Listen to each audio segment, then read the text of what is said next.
মাজার জিয়ারত করা যাবে, কিন্তু মাজারে যে সেজদা দেয়া যাবে? আল মাইয়িতু ফিল কবর কাল গরীকু ফিল বাহর। সাঁতার না জানা ব্যক্তি সাগরে পড়লে যেমন অসহায়, মরে গেলে মানুষটা তার চেয়েও বেশি অসহায়। সে আপনারে কি দিবে? আপনি বরং দিবেন যে সালাম দিবেন, আসসালামু আলাইকুম আহলাদ দিয়ার মিনাল মুমিনিন ওয়াল মুসলিমিন ওয়া ইন্না ইনশাআল্লাহু বিকুম লাহিকুন আনতুম লানা সালাফ নাহনু লাকুম তাবা ওয়া ইন্না ইনশাআল্লাহু বিকুম লাহিকুন ইয়ারহামুল্লাহুল মুস্তাকদিমিন মিন্না ওয়াল মুস্তাখিরিন। এই দোয়াগুলো পড়বেন, তার জন্য ফাতিহা পাঠ করবেন, দোয়া করবেন। তার কবরের আযাবকে মাফ করে দিবে কে? আপনার দোয়ায় ওর কবরের আযাব মাফ হয়, ও আপনারে কি করবে? এগুলো না বুঝে লোকজন মাজারে যে লাল শালু দেয়, আগরবাতি দেয়, মোমবাতি দেয়, ছাগল দেয়, গরু দেয়, টাকা দেয়, পয়সা দেয়, আছে না নাই? সন্তান হয় না, সন্তানের জন্য যায়। মেয়ে আছে, ছেলে হয় না, এরকম আছে না নাই? মাজারে গেলে সন্তান পাওয়া যায়, মাজারে না গেলে সন্তান পাওয়া যায় না। সন্তান দেয় কে? মাজারে না গেলে যদি সন্তান না হতো, ছাগলের যে বাচ্চা হয়, ছাগল কোন মাজারে যায়? গরুর যে বাচ্চা হয়, গরু কোন মাজারে মানত করে? আকল খাটালেই বোঝা যায়। চিল্লা এখন ঠিক কিনা? আমরা মাজার জিয়ারত করি, মাজার সিজদা করি না। এগুলো জাতিকে জানিয়ে দিবেন, কারণ পরে কালকে সকালে বলবে উনি তো মনে হয় মাজার সিজদা পাহাড়ি মনে হয়।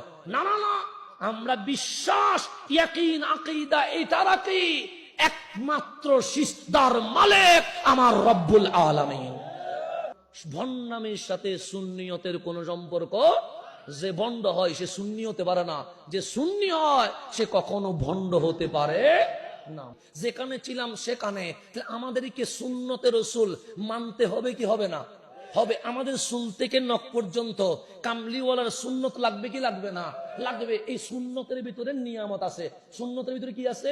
নিয়ামত আছে। আউলিয়া কারাম আস্তে আস্তে করে ভালোবাসা দিয়ে বুকে টেনে সুন্নতের রসুল দিচ্ছে।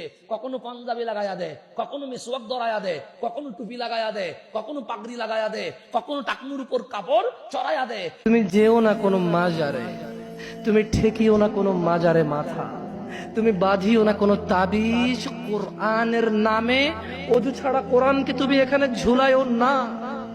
তুমি মহিলাদের মাসিক অবস্থায় কোরআনকে ঝুলাইও না।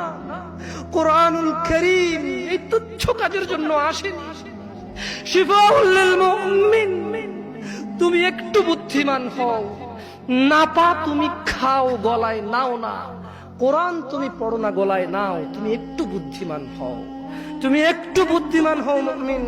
তোমার এখানে যদি সূরা ইয়াসিন থাকে, তোমার এখানে যদি সূরা ইয়াসিন থাকে, তুমি বোঝো তুমি টয়লেটে যাচ্ছ সূরা ইয়াসিন নিয়ে।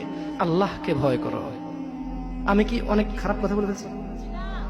প্লিজ ক্ষমা করে দিন, আমি ছোট মানুষ, আমি ছোট মানুষ, আপনাকে বিরুদ্ধে বলতে আসিনি। আল্লাহর কসম আপনি রাগ করিয়েন না।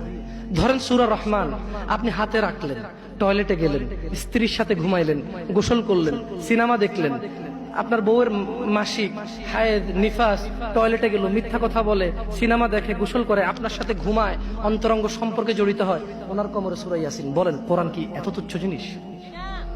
বলেন এটা কি ন্যায় না অন্যায়? আল্লাহকে ভয় করা উচিত নাকি উচিত না?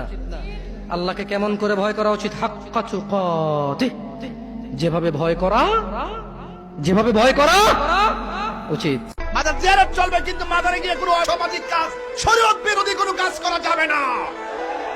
যেই কোনো মাজারে যদি অসামাজিক কাজ চলে, শরীয়ত বিরোধী কাজ চলে, আপনি একলা প্রতিবাদ করবেন কেন? আমাদেরকে সাথে নিয়ে প্রতিবাদ করেন।